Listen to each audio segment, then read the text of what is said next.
Hola y bienvenidos.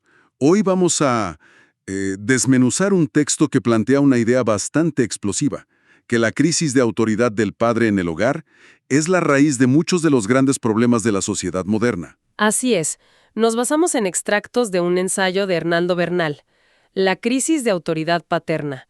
Y fíjate, el autor no se anda con rodeos. Para nada. Nuestra misión hoy es meternos en la lógica de su argumento. O sea, ¿cómo es posible conectar algo tan íntimo como la relación padre-hijo, con fenómenos gigantescos como la corrupción política? O la crisis de valores. Exacto, porque, para empezar, el autor lanza una afirmación que te obliga a detenerte. Sostiene que esta crisis de autoridad del padre se ve reflejada directamente en la corrupción de los estados. ¿Y en la política? Y no solo eso. No. Por si fuera poco, la conecta también con el auge del esoterismo y las sectas. Y es importante aclarar que no lo dice como una metáfora, ¿eh? Él traza una línea directa. Su diagnóstico es que vivimos en una época de carencia del padre. Carencia del padre. Sí, donde la figura paterna está, y usa sus palabras, ausente, humillada o dividida. Y esto para Bernal no es un problema familiar más. Es el epicentro de un malestar cultural mucho más amplio. Ok, una figura paterna debilitada. Pero, a ver, ¿de dónde viene esto? ¿Es que los padres de repente se volvieron peores? ¿Cuál es la causa que él identifica? Aquí es donde el argumento se vuelve, más ambicioso. Bernal no culpa a los padres individualmente. No. No, apunta a una fuerza mucho mayor. Dice que esta crisis es el resultado de la derrota de los ideales universales mileniarios. Esas grandes narrativas que daban estructura, ¿no? Exacto, esas certezas. Y le pone nombre y apellido al culpable: la globalización. Ajá, la globalización. La describe como una fuerza casi geológica que arrastra, atraviesa, fisura y acaba con esas estructuras tradicionales. Un momento. Culpar a la globalización suena un poco vago, ¿no? Es un proceso enorme. ¿Cómo conecta algo tan abstracto con la forma en que un padre ejerce su autoridad en su casa? Explica ese mecanismo. Es una excelente pregunta, porque es el primer gran salto lógico del texto. La conexión que él establece es indirecta, pero potente. La globalización, en su visión, no solo mueve capital, mueve cultura. Claro. Exporta un modelo que privilegia el individualismo, el consumo, el ya. Y esto choca con esos ideales de tradición, de deber, de largo plazo. Entiendo. Al debilitarse esos grandes relatos, se debilita también la figura que los encarnaba en la familia. El padre. El padre deja de ser el embajador de un orden social claro, porque ese orden, se ha vuelto líquido, confuso. Entiendo. O sea, no es que la globalización le mande un memo a los padres para que dejen de poner límites. No, para nada. Es que erosiona el suelo sobre el que se paraba su autoridad. Exactamente. La crisis de la figura paterna no surge de la nada.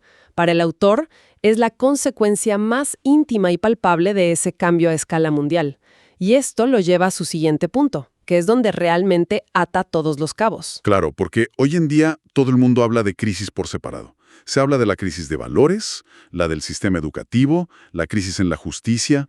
Son temas de todos los días. Pero para Bernal, verlas como problemas separados es un error de diagnóstico. Él insiste en que todas estas crisis no son más que los síntomas de una misma enfermedad. Ok, son manifestaciones de un único defecto fundamental. Bien, esa es la pregunta del millón entonces. ¿Cuál es ese defecto fundamental? ¿Dónde está el meollo del asunto que, según él, explica todo lo demás? Él lo reduce a algo muy concreto: la falla en la transmisión de un padre a un hijo de dos conceptos clave. A ver. El primero, la responsabilidad por las consecuencias de los propios actos. Y el segundo, el respeto por la norma, por las reglas que nos permiten vivir juntos. Y cuando esa transmisión falla en la casa, El resultado, años después, es un ciudadano que no respeta la ley, un político que no asume responsabilidad, una sociedad que no funciona. y lo que es realmente provocador de esto es que desvía por completo la culpa de las instituciones. Normalmente cuando vemos corrupción, señalamos al gobierno. Claro. Cuando vemos delincuencia, al sistema judicial. Pero Bernal dice, no, miren para otro lado. El problema original está en la sala de la casa. Precisamente. Es un giro radical de la responsabilidad. La sitúa en el espacio privado, en la familia. Y es una idea que, aunque suene muy tradicional, tiene ecos en otras corrientes, ¿eh? ¿Cómo cuáles? El psicoanálisis, por ejemplo, habla de la función paterna, no ligada al padre biológico necesariamente, sino como el rol que introduce al niño en el mundo de la ley, del no todo se puede. Bernal toma esta idea y la convierte en la clave de su diagnóstico sociopolítico. Ok, entiendo el diagnóstico. Globalización debilita al padre, el padre falla en transmitir la norma y eso genera caos social. Pero cuando llegamos a la solución, aquí es donde el autor me perdió un poco. Ajá. Porque rechaza la idea más obvia. Si el problema es que los padres no transmiten bien las normas, pues la solución sería enseñarles cómo hacerlo, ¿no? Sería lo más intuitivo, desde luego. Crear escuelas para padres, darles manuales, herramientas. Pero él dice explícitamente que no, que la solución no depende de un ejercicio educativo y que no se arregla diciéndoles a los padres qué hacer. Y aquí me quedo en un callejón sin salida. Si el problema es la educación en casa, pero la solución no es educar a quienes educan, ¿a dónde nos lleva? Parece una contradicción, ¿cierto? Pero es que él distingue entre instruir y educar. Para él, decirle a un padre qué hacer es simplemente darle un guión, es adiestramiento. Pero el problema no es de técnica, sino de... Convicción. Ah, ok. Por eso él propone lo que llama un cambio en la posición subjetiva. Posición subjetiva. Suena bastante abstracto. A ver si lo podemos aterrizar. Sería algo como la diferencia entre un padre que dice, no le pegues a tu hermano porque si no, te castigo. ¿Qué es una simple transacción de poder? Exacto. Y otro que dice, no le pegues a tu hermano porque en esta casa la regla es que nos cuidamos y esa regla nos aplica a todos, incluyéndome a mí. Ese es un ejemplo perfecto. El primer caso es adiestramiento. El segundo viene de una posición subjetiva distinta. El padre no está imponiendo una regla arbitraria. Se presenta como el representante de un principio más grande, el respeto, que él mismo acata. No es haz lo que yo digo, sino esto es lo que nos rige a todos. Claro. Para llegar a ese punto, el padre debe hacer primero una reflexión profunda sobre la función de la autoridad. Es un trabajo interno, no una técnica aprendida. Es un cambio de paradigma total. No se trata de hacer algo distinto, sino de ser una figura de autoridad de una manera más consciente. Es pasar de ser un policía a ser un guardián de las normas del juego. Exacto. Y es una tarea indelegable. El texto es muy enfático en esto. Dice que los padres son los únicos responsables de la transmisión de la normatividad.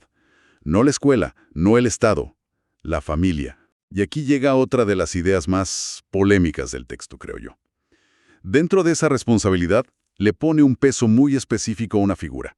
Hay una frase clave donde define al padre como el representante de la ley dentro de la familia. Sí. Y por tanto es él quien está llamado a ejercer la autoridad y hacer una transmisión de la norma. Sí. Y este es un punto que genera mucho debate. Aunque menciona que a ambos padres les corresponde pensar la manera, el texto le asigna la función de ejecutor de la norma de forma particular al padre. O sea que no es solo un proveedor. No, ni un cuidador afectivo nada más. Su rol esencial, el que lo define según esta visión, es ser la encarnación de la estructura, del límite, de la ley social dentro del hogar. Pero ¿por qué específicamente el padre? ¿El autor da alguna razón para no asignar esa función a la madre o a ambos por igual? Esto suena, pues, a una idea de otra época, ¿no? Muy anclada en roles de género tradicionales. El texto no lo profundiza, y esa es una de sus debilidades vistas desde hoy. Se apoya implícitamente en una visión histórica y psicoanalítica clásica, donde la madre representa el cuidado incondicional, el refugio. Y el padre la conexión con el mundo exterior, sus reglas. Exacto, con sus exigencias. Para Bernal, la creación de un ser humano civilizado y un hombre de bien depende de que ambas funciones estén presentes y, sobre todo, de que la función de la ley, la paterna, se ejerza con éxito. Entonces, la cadena de razonamiento completa sería: globalización erosiona valores, lo que debilita la autoridad del padre. Este falla en su rol de transmitir la ley. Esa falla en el microcosmos familiar se reproduce a gran escala y se manifiesta como corrupción y desorden social. Todo encaja dentro de su lógica. Sí, todo está conectado. Y aquí hay un detalle final que me parece muy honesto. El autor reconoce que ejercer esta función, la de ser representante de la ley, es una tarea no grata. No lo idealiza. No para nada. Es casi un alivio leer eso. Admite que poner límites, decir que no, ser la persona que a veces frustra los deseos inmediatos del hijo, es difícil y desagradable. Claro, genera conflicto. Es mucho más fácil ser el amigo, el que complace. Totalmente. Lo que, seamos honestos, explica por qué a veces es más sencillo darle al niño la tableta y evitar la discusión. Es el camino de menor resistencia. Sí, pero el autor, justo después de reconocer lo ingrato de la tarea, insiste. Se tiene que hacer. La dificultad no anula la responsabilidad. Lo presenta como un deber. Un deber ineludible para el bienestar a largo plazo. Del hijo y de la sociedad. Entonces, para recapitular, este texto nos presenta una tesis muy potente. Los grandes problemas sociales que nos preocupan a diario, desde la corrupción hasta la falta de civismo, no son más que el eco de una crisis que sucede en el hogar. Sí. Y no es una crisis general de la familia. No, es muy específica. Es una crisis de la función de la autoridad, que el autor atribuye principalmente a la figura paterna, como transmisora de la norma social. No es una crisis de amor o de cuidado, es de estructura, de ley. Lo fascinante es que le da un peso descomunal a la familia. La sitúa como la piedra angular sobre la que se construye todo el orden social. Le quita la responsabilidad a esas grandes entidades anónimas como el mercado o el sistema. Y la devuelve al individuo, a las relaciones personales. Convierte un problema que vemos como público y político en una cuestión fundamentalmente privada y relacional.